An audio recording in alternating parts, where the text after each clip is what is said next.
O ministro-chefe do Gabinete de Segurança Institucional, general Augusto Heleno, manifestou pelas redes sociais apoio à nota oficial emitida pelos comandantes das Forças Armadas, juntamente com o Ministério da Defesa. Na nota, os comandantes expressam repúdio à fala do ministro Gilmar Mendes, do Supremo Tribunal Federal, e afirmam que representarão a Procuradoria-Geral da República contra o ministro. O general Heleno disse: reafirmo meu apoio à nota oficial emitida nesta segunda-feira pelo ministro-general de Exército Fernando Azevedo e pelos comandantes das Forças Armadas em resposta à injusta agressão sofrida pelo Exército Brasileiro em entrevista do ministro do STF, Gilmar Mendes. Por que eles não se explicam? Então, na minha sugestão, para acabar com a agonia da galera aqui toda que está perguntando quais são as sugestões, na minha concepção, são 2 projetos de emenda à Constituição. Um, efetivamente, fazendo essa iniciativa popular, né? Para que o presidente do Senado, se ele não cumprir com o papel dele, porque ele é prevaricador, porque ele não cumpre com o papel, tem inúmeros pedidos de impeachment no Senado. Por que isso não se coloca em pauta? Ou seja, quer dizer que as vozes dos senadores não valem absolutamente nada? Segundo, a necessidade já passou do tempo, na verdade, de se ter uma corregedoria. Por quê? Que eles não são passíveis de serem punidos administrativamente? Por que isso não acontece? Ou seja, eles não são supremos. Supremo, quem for, e se for, é o tribunal, e não as pessoas que compõem o Supremo. Então, eu estava agoniado, era para poder falar isso antes que vocês fossem embora, né, para que vocês pudessem até criticar também um pouquinho aí. Gostaria de aproveitar... Deixa eu só falar um minuto. O colega Rogério, logo que tem acontecido essas coisas, eu até escrevi um artigo no Estadão falando da ditadura do Poder Judiciário. E por que eu escrevi esse artigo? O sistema que nós temos é um sistema muito parecido com o sistema norte-americano. Só que no sistema norte-americano funciona, e aqui não funciona. Então, a partir do momento que nós temos um tribunal, e é o único tribunal no Brasil que não é fiscalizado, porque a fiscalização que existe pelo Supremo Tribunal Federal é uma fiscalização interna dele próprio, porque a fiscalização externa pelo Senado Federal, ela não funciona, nós sabemos disso, porque fica tudo na mão do presidente do Senado. Se o presidente do Senado não quiser colocar em pauta um pedido por crime de responsabilidade, processo de impeachment, não coloca. O Supremo Tribunal Federal, ele não se submete ao controle do Conselho Nacional de Justiça. Eles, para serem investigados pela prática de crime comum, depende da autorização deles mesmo. Então, a Procuradoria-Geral da República não pode investigar, a Polícia Federal não pode investigar, eles que teriam fazer a própria investigação.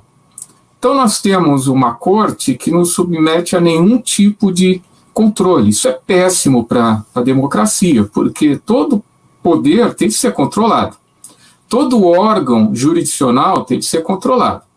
Eu sou procurador de justiça. Se eu falar alguma coisa errada aqui que eu não devo, eu tenho até que limitar o que eu falo, eu me submeto à minha corregedoria e ao Conselho Nacional do Ministério Público. Então, eu tenho uma corregedoria interna e uma corregedoria externa. Tanto que se a minha corregedoria, por acaso, entender que eu não pratiquei infração nenhuma, o Conselho Nacional do Ministério Público pode até de ofício rever isso daí e me punir. E a recíproca é verdadeira também. Então, se nós temos um poder que não é fiscalizado, e olha que interessante, eu acredito que pelo menos os colegas aqui todos saibam, se houver um pedido de suspeição de um determinado ministro, por um caso qualquer, e se for reconhecida essa suspeição, isso enseja necessariamente um processo de impeachment. É um dos casos em que o ministro do Supremo Tribunal Federal ele pode ser impedido, ele vai perder o cargo, ele vai ser processado por crime de responsabilidade. Então, como eu disse, o grande problema, isso daí decorre também na própria escolha dos ministros do Supremo Tribunal Federal. Como eu já disse, nós adotamos o sistema norte-americano. O presidente escolhe. O ministro vai ser sabatinado no Senado Federal. Tivemos pouquíssimos casos, isso no início da República, de ministros que não foram confirmados. Tá? Então, hoje, atualmente, é um congraçamento, é uma festa, porque todos vão ser aprovados pelo Supremo Tribunal, pelo Senado Federal. Então, o que o colega Rogério falou, ele tem toda a razão. Eu também fiz essa solução, eu fiz essa sugestão. Na realidade, eu fiz duas. Ou colocar como função do Conselho Nacional de Justiça também a apuração das infrações, sejam penais comuns, administrativas ou crime de responsabilidade, pelos ministros do Supremo Tribunal Federal, ou a criação de um órgão à parte, um órgão previsto na Constituição também que teria que ser discutido. Mas o que não pode existir é um tribunal que não tenha nenhum tipo de controle. É claro que na grande maioria das vezes, a grande maioria dos pedidos de impeachment, eles não têm fundamentação legal nenhuma, são pedidos com mero viés político, né, para atemorizar, para querer punir, por punir de qualquer maneira. Mas tem outros pedidos muito bem embasados. Fundamento legal necessário, se for o caso. Só que o grande problema, quem tem de fazer essa investigação inicial para apurar esses fatos é a Polícia Federal, a Procuradoria da República. Só que tanto para a Polícia Federal, para a Procuradoria da República investigar, precisa de autorização do próprio Supremo Tribunal Federal. Então tudo se fecha neles. É uma concha hermeticamente fechada em que não é possível investigação. E olha que eu não estou acusando nenhum dos ministros, não estou falando nada disso. Estou falando absolutamente em tese, de um sistema de freio e contrapeso que não existe no que diz respeito à nossa Suprema Corte. Outra observação que eu gostaria de fazer também é no que diz respeito à livre manifestação do pensamento. Né, o artigo 5º, inciso 4 da Constituição Federal, consagra a livre manifestação do pensamento. E não se trata de um princípio, porque quando nós temos um princípio, ele pode ser aplicado num caso ou no outro caso pode ser afastado. Aqui nós estamos de uma regra constitucional. E nós, operadores do direito, sabemos que no caso de uma regra constitucional, ou ela é aplicada ou ela é afastada. E se ela é afastada, ela não sobrevive mais. Então nós não podemos de maneira nenhuma afastar uma regra constitucional. Então o direito ele existe ou não existe. É óbvio que nenhum direito é absoluto. Né? Ninguém tem o direito de ofender a honra de quem quer que seja, de ameaçar quem quer que seja, e até a própria instituição pode ser difamada, que atinge a honra objetiva dela.